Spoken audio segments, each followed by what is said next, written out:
Bienvenue à bord du voyage en pleine conscience. Vous écoutez l'épisode 72 de la balade astrale, un épisode consacré à la reprise en marche directe de Pluton dans le signe du Capricorne en 2023. Je vous souhaite une très belle écoute, n'accrochez pas votre ceinture et ouvrez votre esprit. Après une incursion dans le signe du Verseau en début d'année 2023, Pluton, l'astre des transformations profondes, avait entamé sa rétrogradation annuelle. Une rétrogradation l'ayant ramené dans le signe du Capricorne dans lequel il séjournait déjà depuis 2008.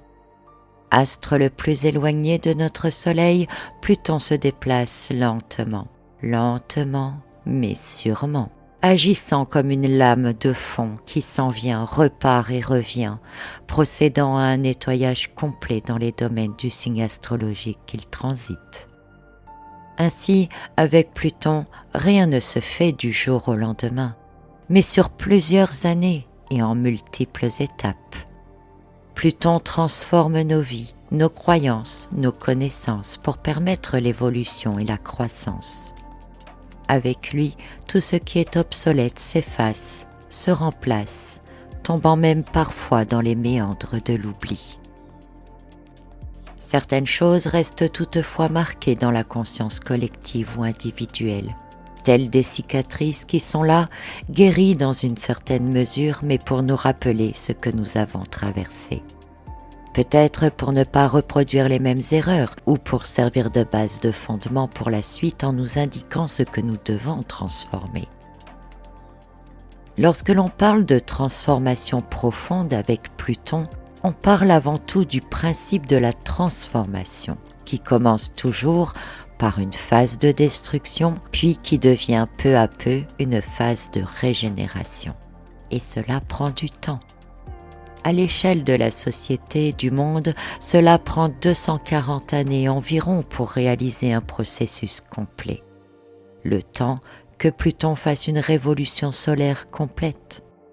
Lorsque Pluton rétrograde, c'est un peu comme la vague qui se retire.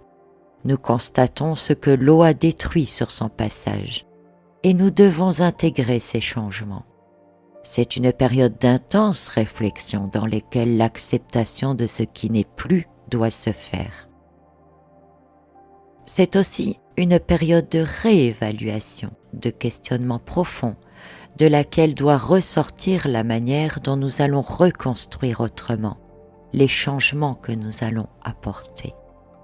Ces changements prendront place quand Pluton reprend sa marche directe. Il faut alors voir et considérer Pluton ici comme la vague qui revient, apportant de nouveaux éléments, de nouveaux sédiments qui viennent se déposer sur le sable, renversant au passage ce qui était resté, ce qui n'est pas compatible. L'énergie directe de Pluton est puissante et peut alors créer les événements et les changements de manière visible dans nos vies. Et au niveau personnel, l'énergie de Pluton directe peut être subie, mais elle peut aussi être accompagnée. Car même si l'on ne peut tout maîtriser, nous pouvons orienter certaines choses. Alors soit vous êtes sur la plage, attendant la vague du tsunami qui vous renversera, attendant même la morsure du scorpion qui s'ensuit, soit vous surfez sur la vague, conquérant comme Mars, pour ôter en conscience tout ce qui ne vous sert plus, tout ce qui ne vous convient plus. Et je ne mentionne pas que l'aspect matériel, pratique ou structurel, mais aussi les croyances, les habitudes, les connaissances qui ne servent plus la croissance personnelle et qui peuvent et doivent maintenant être abandonnées.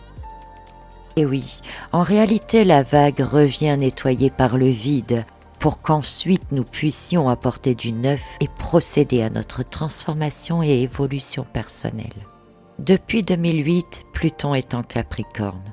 Son passage en Verseau n'ayant duré que quelques semaines cette année. Et il restera encore en Capricorne quelques mois puisque c'est un astre lent. Le Capricorne est en lien avec la maison 10 en astrologie, la maison des ambitions, de la carrière, de la réussite sociale. C'est aussi celle du pouvoir, des institutions, des structures profondes de la société. Le signe opposé au Capricorne est celui du Cancer, et dans l'absolu, nous pourrions dire que Pluton élimine toutes les bases, tous les fondements sur lesquels nous nous sommes construits, qu'ils soient physiques ou émotionnels. Alors, en transitant les derniers degrés du Capricorne, Pluton prépare peu à peu son transit en Verseau, lié à la maison 11, au social, la vie collective, les avancées technologiques, l'intelligence, les grandes découvertes. Il prépare un changement de mentalité et une autre manière de vivre. Il prépare aussi à une évolution soudaine et à l'élargissement de la conscience. Il prépare ce que sera demain, une nouvelle ère. Tout comme son dernier passage en Capricorne a balayé l'ancien monde pour nous faire entrer dans l'ère industrielle. Alors oui, pour aller vers l'avenir qui ne fera que balbutier en Verseau et ne démarrera réellement qu'en Bélier d'ici quelques années, il y a des choses qui doivent encore être réduites en cendres. Et le temps presse actuellement, puisque la destruction et la régénération n'ont plus que quelques mois pour s'opérer dans le monde concret et matériel. Mais Pluton compte sur le soutien d'Uranus, actuellement en Taureau et en Trigone avec lui. La vitesse d'action d'Uranus et sa puissante ingéniosité permettent à la fois de détruire et de remplacer ce qui est par autre chose. L'histoire ne dit pas si cela est bien ou non. Elle dit simplement que cela est. Ici aussi, nous pouvons subir le chamboulement d'Uranus, comme nous pouvons nous brancher à son génie pour remplacer intelligemment ce que l'on peut. Encore une fois, nous ne pouvons maîtriser une telle énergie, mais nous pouvons l'accompagner. D'autant plus que l'inventivité d'Uranus et l'évolution par la transformation de Pluton sont connectés à Neptune, astre de l'imagination sans limite dans laquelle tout est possible. Et comme le temps presse, Jupiter augmente les énergies actuelles de sa puissance de feu, à la fois purificatrice et régénératrice. Alors au cours des 3 prochains mois, tout est possible. Et tout ce qui reste encore debout peut s'effondrer. Surtout, tout ce qui empêche le progrès du Verseau de s'installer ou qui n'est plus compatible avec ce que propose le Verseau. Résister, c'est être sur la plage, attendant que la vague vous balaye. C'est refuser de laisser aller le passé, de ne pas avoir accepté ce qui a changé pour vous, notamment dans les premiers mois de cette année. C'est ne pas vouloir progresser ou transmuter. J'ai récemment mis en ligne un épisode de la balade spirituelle qui parle de l'impermanence. Cet épisode pourrait vous aider dans les semaines à venir si besoin. Sur une période de temps plus large, vous pouvez voir vous-même dans quel domaine plus particulièrement Pluton a agi sur vous au cours des 20 dernières années et dans lequel les choses pourraient s'accélérer à partir de maintenant. Pour cela, il vous suffit de regarder sur votre thème natal dans quelle maison se trouvait le signe du Capricorne au moment de votre naissance. Si le signe du Capricorne était en maison 1, alors vos ambitions et objectifs ont probablement changé et votre personnalité a évolué. En maison 2, c'est peut-être la manière de gagner votre vie qui a changé. En maison 3, c'est votre communication qui s'est peut-être approfondie. En maison 4, de profondes transformations familiales, peut-être même un déracinement a pu vous faire changer de profession ou réévaluer vos ambitions. Si le Capricorne était en maison 5, un profond changement de caractère ou d'identité vous permet maintenant d'aller vers les autres avec plus d'aplomb, mais aussi de bienveillance. En maison 6, vous vous organisez mieux, vous lâchez vos vieilles habitudes et vous pouvez aller à la recherche de votre juste place dans votre domaine. Peut-être même vous êtes-vous libéré d'une situation d'esclave ou d'abus de votre gentillesse. En maison 7, vos connaissances ont changé, vos relations ont changé, et peu à peu vous allez à l'encontre de personnes plus alignées avec vous-même. En maison 8, peut-être que c'est votre domaine financier qui a été touché, ou vos peurs profondes qui se sont transformées. Vous allez alors vers une libération intérieure puissante, à condition de continuer à lâcher et de désirer avancer.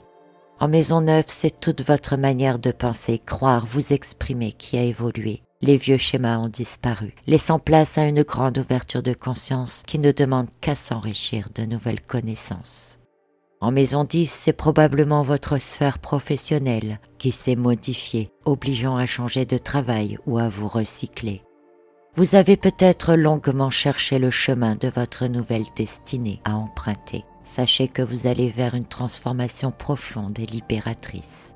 En maison 11, vos croyances ont été chamboulées, votre environnement a peut-être beaucoup changé. Peut-être avez-vous tenté des choses nouvelles qui n'ont pas marché. En changeant vos méthodes et en vous structurant davantage, vous allez vers de nouvelles solutions. En maison 12, c'est principalement votre spiritualité qui a bondi. Beaucoup de vos rêves s'écroulent ou se sont écroulés, mais vous êtes chaque fois allé vers plus de sagesse et d'ouverture de conscience. Il est donc temps maintenant que Pluton reprend sa marche directe en Capricorne de laisser vraiment et définitivement derrière vous tout ce à quoi vous résistez de lâcher. Certaines blessures s'effaceront, d'autres cicatriseront. Mais il est temps de se préparer à l'avenir, tout comme Pluton se prépare à entrer en Verseau et nous confère cette puissante énergie de régénération. Nous pouvons au cours des prochains mois préparer le terrain de notre future croissance, nous réinventer. Pour cela, nous pouvons encore changer des habitudes, nos méthodes actuelles, prendre d'autres mesures, saisir d'autres opportunités, ne plus hésiter à sortir de nos zones de confort, de nos croyances bien ancrées. Tout ce qui constitue une entrave à notre croissance personnelle doit être lâché. C'est le moment de craquer les dernières fondations déjà fissurées, de regarder ce qui se cache encore en dessous et de libérer l'âme des chaînes du passé. Cette reprise en marche directe de Pluton en Capricorne va durer 3 mois. 3 mois pour accompagner cette énergie en pleine conscience. Pluton reviendra une fois encore en Capricorne. Ce sera entre septembre et novembre 2024. Une rétrogradation d'1 mois qui laissera peu de temps pour intégrer ce qui aura changé d'ici là. Et 1 mois seulement pour accomplir ensuite un balayage des éventuelles dernières miettes entre la mi-octobre et la mi-novembre 2024. Ce message et cet épisode sont un peu longs, mais tellement importants que je ne pouvais pas passer à côté, ni ne pas vous le transmettre. Il y aurait encore beaucoup de choses à dire sur ce retour direct de Pluton en Capricorne, et c'est vrai que l'on pourrait de manière plus précise en parler, en développant le fait que Pluton, au moment de sa reprise en marche directe, sera en maison 6, et la maison 6, c'est justement celle de la Vierge, signe dans lequel viennent tout juste d'entrer Vénus et Lilith, quelques jours à peine auparavant et pour lesquels je vous invite à réécouter les enregistrements que je vous ai partagés. Et c'est vrai que je pourrais donc développer davantage, mais j'ai préféré condenser ici l'essentiel du message pour que vous puissiez l'intégrer pour votre croissance personnelle. Je vous remercie d'avoir écouté ce podcast et je vous retrouve très bientôt pour d'autres épisodes tout aussi importants.